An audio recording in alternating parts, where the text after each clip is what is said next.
Très sollicité pour ses conseils avisés et surtout son leadership dans la résolution des conflits en Afrique, le chef de l'État, Idriss Déby Itno, est convié à nouveau au Caire par le président en exercice de l'Union africaine, Abdel Fattah al-Sisi.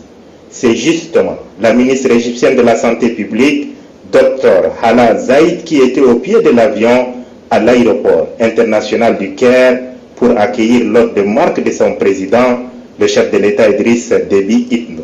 Dr Hala Zaïd avait à ses côtés pour la circonstance l'ambassadeur du Tchad auprès de la République arabe d'Égypte, Al-Lamin Abdoudou Abdallah, et le personnel de la représentation diplomatique tchadienne. La ministre égyptienne de la Santé publique, Dr Hala Zaïd, et le président de la République Idriss Déby Itno se retirent ensuite au salon d'honneur. Ils décryptent ensemble la situation née de la déchéance par la rue du président Omar Hassan el-Béchir. Ce n'est un secret pour personne.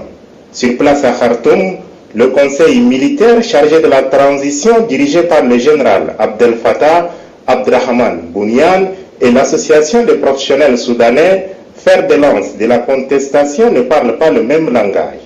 C'est justement ces notes discordantes, pour ne pas dire ces positions antinomiques, qui seront ce 23 avril au centre d'une réunion de haut niveau que présidera au palais présidentiel le président en exercice de l'Union africaine, Abdel Fattah al-Sisi.